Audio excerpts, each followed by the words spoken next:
据联合国统计，美国是世界移民最多的国家，没有户籍的人如何管理庞大纷杂的人口而不混乱？和咱们的户籍制度相比，谁更先进呢？这里是知识天地，为什么美国没有户籍制度呢？是户籍制度不够优越吗？咱们先从美国的起源来看，美国是一个移民国家，第一批来到美洲大陆的是英国殖民者的后裔，他们开拓着原始的美洲大陆。他们到来的时候，世界已经结束了土地的原始积累，进入资本积累的时代，这就导致在很长一段时间内，他们习惯着无政府的生活。另外，美国是一个人人持枪的国家，有句玩笑话说，活在美利坚，枪击每一天。对于天性追求自由的美国人来说，你把他束缚在一个地方，下一秒指不定他的枪口就瞄准你了。再加上美国是通过选举来产生领导人，这就导致了票数和人口普查变得格外重要。而如果采取户籍制度，就会导致有时候会因为个别的人员流动，从而增加统计的难度。所以户籍制度并不适合美国。而且建国后采用的联邦制度，各个大州有不一样的法律体系，一套体系根本不适合管理所有人口，久而久之自然没有了户籍制度。而世界上唯3使用户籍制度的国家分别是中国、朝鲜以及非洲国家贝宁。我们的户籍制度同样也有着深厚的历史背景。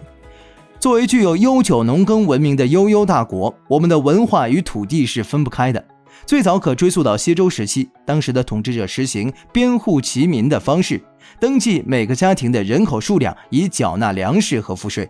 而后来，封建统治者为了获取劳动收益和赋税，要求农民不能随意进行迁徙和人口流动，因为不能人口流动了，农民就只能继续做农民，食物也才能一直稳定的供给。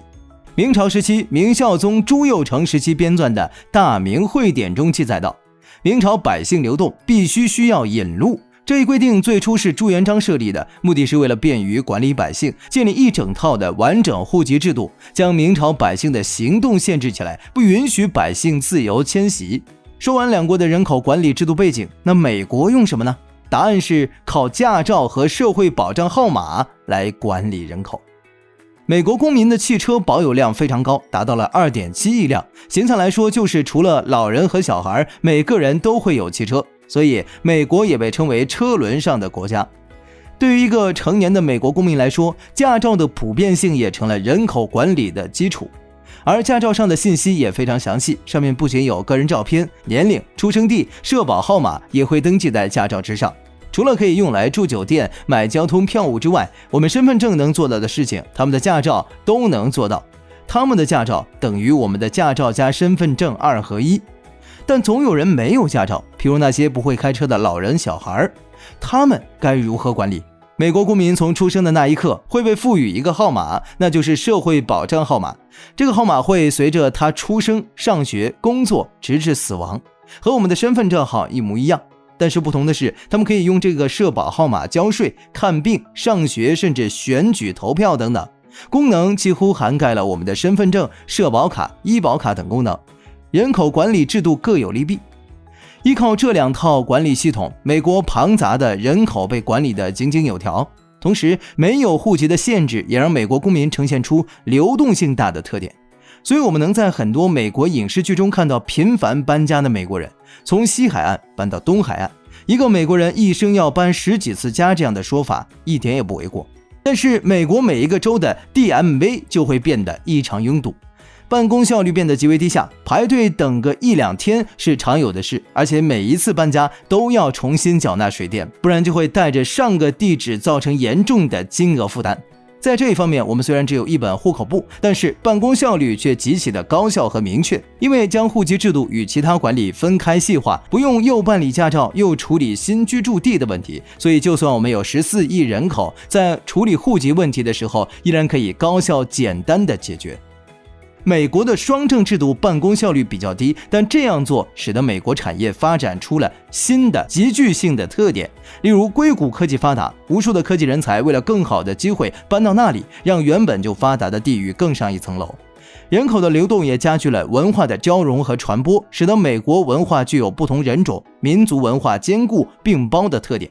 而我国的户籍制度在文化科技方面则显得有些疲软，城市户口迁往农村容易，但农村户口迁往城市就非常困难。往近了说，之前一直被大家所谈论的留守儿童也是户籍制度的弊端之一。父母利用临时身份进城打工，而子女因为户口问题无法跟随父母进城接受教育，就造成了现代农村没有年轻劳动力，只有一大批无人赡养的老人和缺乏关爱的儿童的现状。还有高考，这个每一个当代中国人都要经历的人生大事，背后也有着户籍制度的缩影。因为人口流动的限制，经济发展不一致，导致教育资源的分布不均。一些省份人口少，经济发达，上名校要比一些教育资源落后的省份容易得多。高考大省、水区、旱区这些词汇直到今天都充斥在我们的耳旁。另外，美国随意流动的自由性也就意味着公民可以搬往自己喜欢的地区，所以那些交通便利、教育资源发达、医疗资源丰富的地区往往会成为人口迁徙的重灾区，这就导致了发达地区人口过度集中、资源紧张、房价高涨的情况，而一些经济欠发达地区则会出现人才流失、发展滞后的困境。我国也在面临着同样的困境，所以没有完美的制度，资源分布不均是都会发生的通病。在青岛中国财富论坛上，中国科学院原副院长蔡昉表示，我国的农民工消费被户籍制度压制了23%。如果将这 1.8 亿的农民工转化为城市居民，我国将增加消费支出2万亿。目前，中国对户籍制度的改革已经逐渐推进，会让我们的社会制度变得更加完善和高效。如果要总结谁好谁坏，那就是4个字：各有利弊。知识天地，专注你不知道的食物科普，我们下期再见。